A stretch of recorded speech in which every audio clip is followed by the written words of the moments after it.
الحمد لله نحمده ونستعينه ونستهديه نستغفره نعوذ بالله من شرور أنفسنا وسيئات أعمالنا من يهده الله فهو المهتد ومن يضلل فلن تجد له وليا مرشدا وأشهد أن لا إله إلا الله وحده صدق وعده ونصر عبده وعز جنده وهزم الأحزاب وحده لا شيء قبله ولا شيء بعده وأشهد أن سيدنا محمدا عبده ورسوله وصفيه وخليله خير نبي اجتباه هدى ورحمة للعالمين أرسله.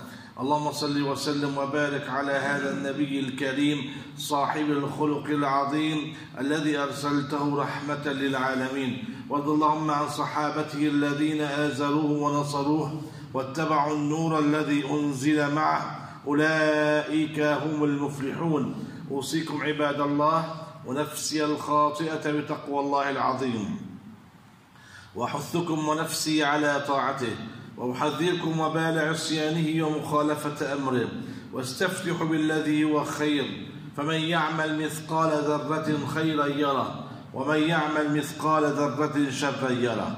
أما بعد أيها الإخوة المؤمنون، البيت والسكن نعمة من نعم الله سبحانه وتعالى، ربما لا يشعر بهذه النعمة من يسكنها.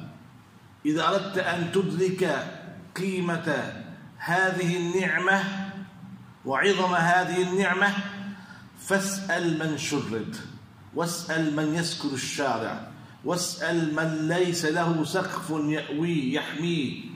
اسأل هؤلاء يخبروك عن قيمة وعظم نعمة السكن ونعمة البيت.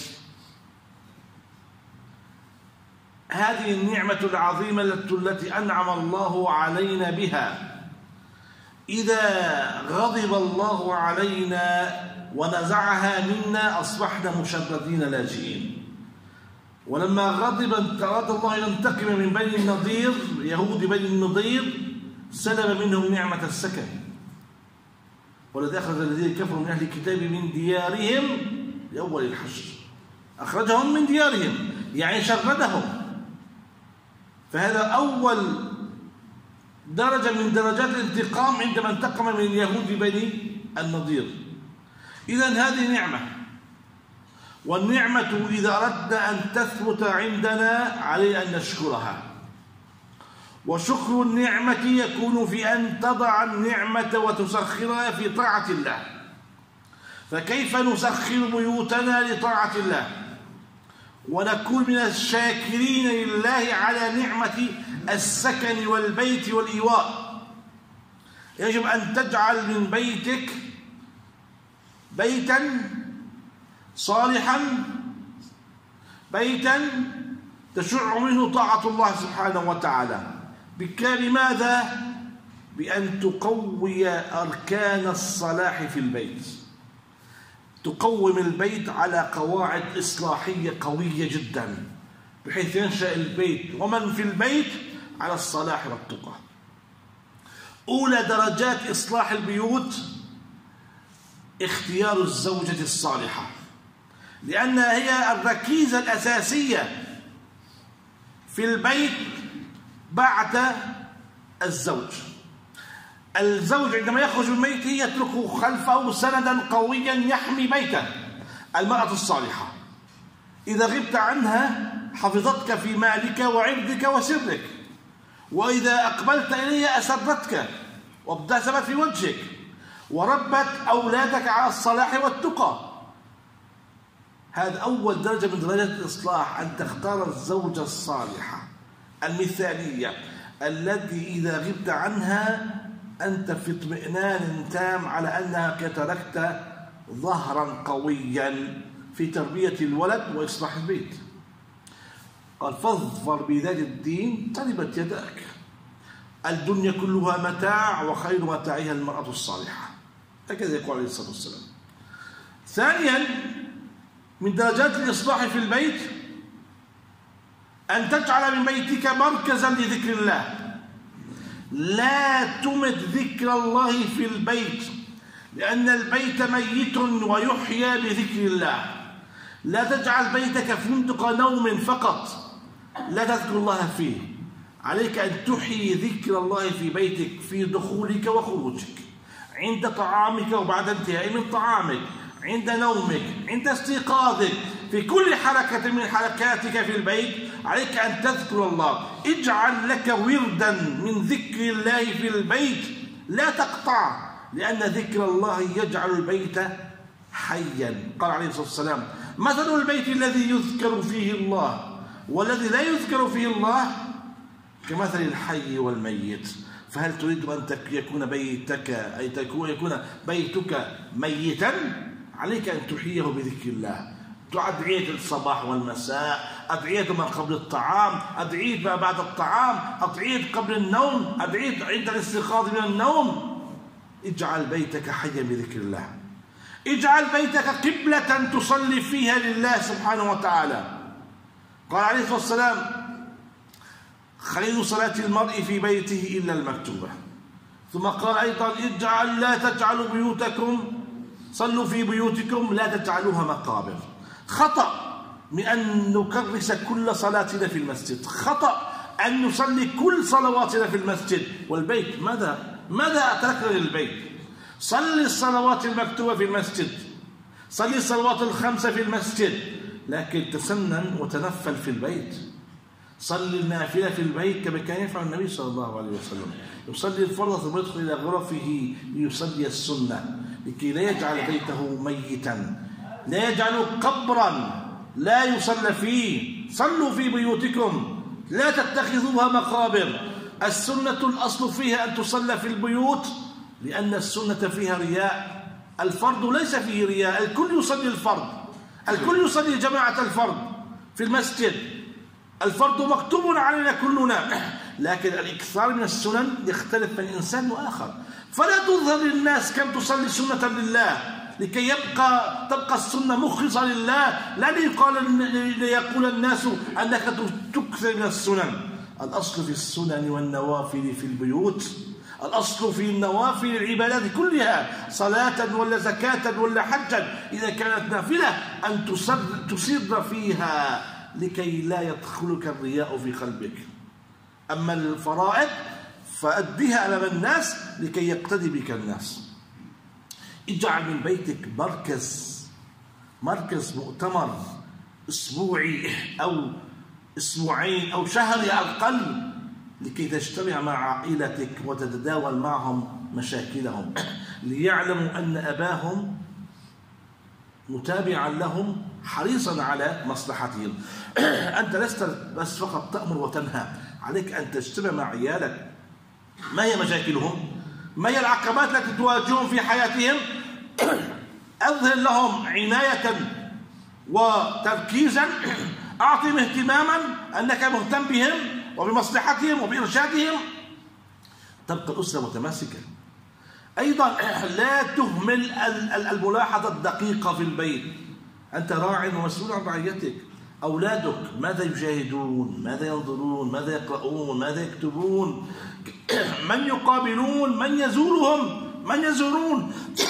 هذه كلها تجعل الولد مستقيم، لأن عليه رقيب. الولد له غرفة خاصة صحيح، من حقه أن ينعزل في غرفته الخاصة أثناء نومه، أثناء دراسته، لكن من الخطأ أن تجعل في غرفة هذا الولد أشياء خطيرة. ما هي الأشياء الخطيرة؟ سكين؟ لا. جهاز التلفاز، أن تجعل جهاز تلفاز وقنوات مفتوحة في غرفة ابنك خاصة به، وفي غرفة ابنتك خاصة بها. لماذا؟ هل تضمن ماذا يدخل ولدك وماذا يشاهد؟ الولد له غرفة خاصة للنوم والدراسة، يختلي بنفسه لدراسته، لنومه، لتبديل أغراض ملابسه، لترتيب أغراضه. لكن الأجهزة الخطيرة هذه لا توضع إلا في أماكن مفتوحة لكي يراها الأب وتراقبها الأم، ليعلموا على ماذا يسير ولدهم وعلى ماذا ينظر، لكي يرشدوه أما أن يدخل بيته وغرفته ويغلق على نفسه مع أجهزة خطيرة مسممة وقنوات مفتوحة، أنت وضعت ولدك في وسط النار. قوا أنفسكم وأهليكم نارا. إذا عليك أن تدخل الرفق إلى البيت لإصلاح البيوت، الرفق العطف والحنان واللطف والمعاملة اللينة مع أولادك. إن الله إذا أراد بأهل قوم بيت خيرا أدخل الرفق فيهم، هكذا قال عليه الصلاة والسلام، أدخل الرفق فيهم. من علامات إصلاح البيوت أو من درجات إصلاح البيوت أن يكون الزوج في مهنة أهله كما كان يفعل النبي صلى الله عليه وسلم. كانت تسألون عائشة كيف يكون النبي في بيته؟ قال يكون في مهنة أهله، يساعد أهله، يده بيد أهله في المساعدة في البيت مع أولاده. هو عنصر من عناصر البيت، حي يحيي البيت لكي يبين له أن البيت كله لبنة واحدة، جسم واحد يتحرك حركة واحدة، متحد حركة واحدة. أيضا من الأمور التي تصلح البيوت مكافحة الأخلاق الرديئة. وجد ابنك على خطأ، قوموا عليه، عاقبوا عليه، احرموا من شيء يحبه إذا ما ترك هذا الخطأ. كانت تقول عائشة كان النبي صلى الله عليه وسلم إذا رأى من أحد أهل بيته كذبة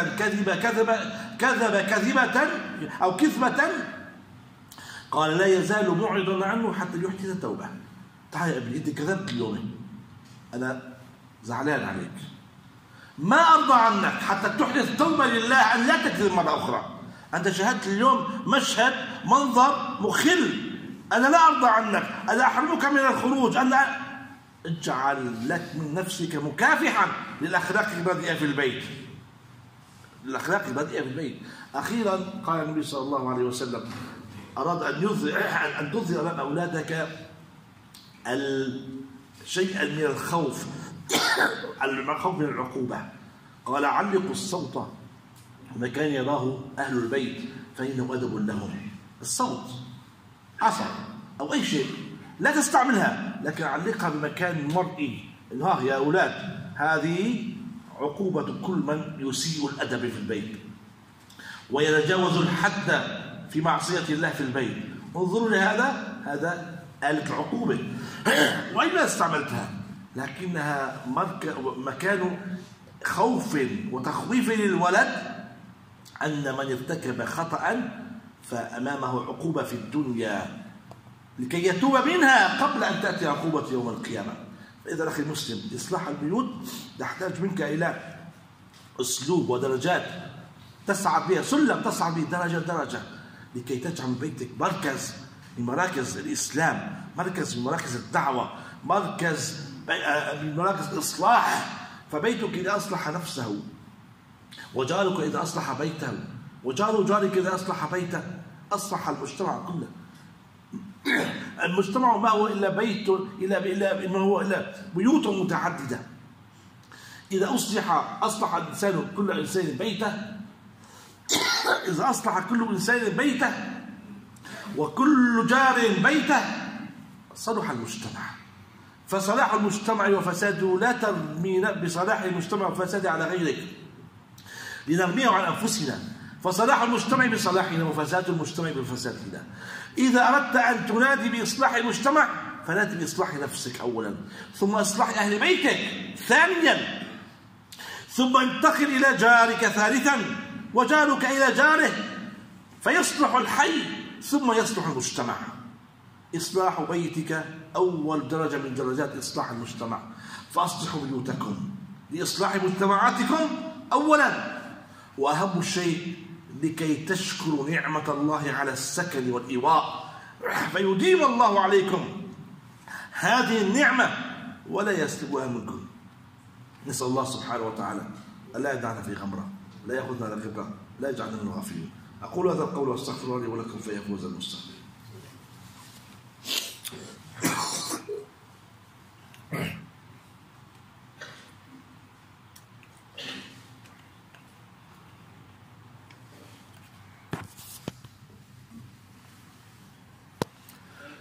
الحمد لله حمدا كثيرا كما أمر، وأشهد أن لا إله إلا الله وحده لا شريك له إرغاما لمن جحد به وكفر، وأشهد أن سيدنا محمدا عبده ورسوله الشفيع المشفع في المحشر، ما اتصلت عين بنظر ووعت أذن بخبر. عباد الله، اتقوا الله حق تقاته ولا تموتون إلا وأنتم مسلمون، واعلموا أن الله سبحانه وتعالى قد أمركم بأمر بدأ فيه بنفسه وثنى بملائكة قدسه وثلث بالعالم من جنه وإنسه، فقال تعالى: ولم يزل قائلا عليما إرشادا منه وتعليما لنا. إن الله وملائكته يصلون على النبي يا أيها الذين آمنوا صلوا عليه وسلموا تسليما. اللهم صل وسلم وبارك وشرف وعظم على سيدنا محمد وعلى آله وصحبه وسلم تسليما كثيرا. وارض اللهم عن سيدنا أبي بكر وعمر وعثمان وعلي وعن باقي العشرة. وارض اللهم عن سيدنا الحسن والحسين وأمهما فاطمة الزهراء وجدتهما خديجة الكبرى، وعن عائشة وحفصة وسائر أمهات المؤمنين. وارض اللهم عن باقي الصحابة والآل والأزواج والقرابة والتابعين وتابعين بإحسان إلى يوم الدين، وسلم تسليما كثيرا. اللهم انصر الإسلام وعز المسلمين. اللهم علينا مولانا كلمتي الحق والدين. من أراد بهذا الدين خيرا فوفقه إلى كل خير، ومن أراد به شرا فخذ إليك أخذ عزيز مقتدر، واجعله عبرة لمن أراد أن يعتبر. لا تدع لنا في هذه الساعة المباركة ذنبا إلا غفرته، ولا هما إلا فرجته، ولا مريضا إلا شافيته، ولا مبتلا إلا عافيته. اللهم اصلح لنا نفوسنا التي بين جنبينا، اللهم زكها أنت خير من زكاها، أنت وليها ومولاها، اغفر لها وتولها. اللهم اصلحنا واصلح بناتنا، اللهم اصلحنا واصلح زوجاتنا، اللهم اصلحنا واصلح اولادنا، اللهم اصلحنا واصلح بيوتنا يا مصلح الصالحين، اصلحنا ظاهرا وباطنا برحمتك يا ارحم الراحمين. اللهم اغفر لنا ولاخواننا الذين سبقونا بالايمان، لا تجعل اللهم في قلوبنا غلا للذين امنوا، ربنا انك رؤوف رحيم. اللهم وفق ولي امرنا وولي عهده لما تحب وترضى، هيا لهم البطانه الصالحه التي تقودهم الى الحق وترشدهم اليه. اغفر اللهم للمؤمنين والمؤمنات، المسلمين والمسلمات، الاحياء منهم والاموات، انك يا مولانا سميع قريب مجيب الدعوات. امين، والحمد لله رب العالمين. عباد الله، ان الله يامر بالعدل والاحسان وايتاء ذي القربى وينهى عن الفحشاء والمنكر والبغي يعظكم لعلكم تذكرون.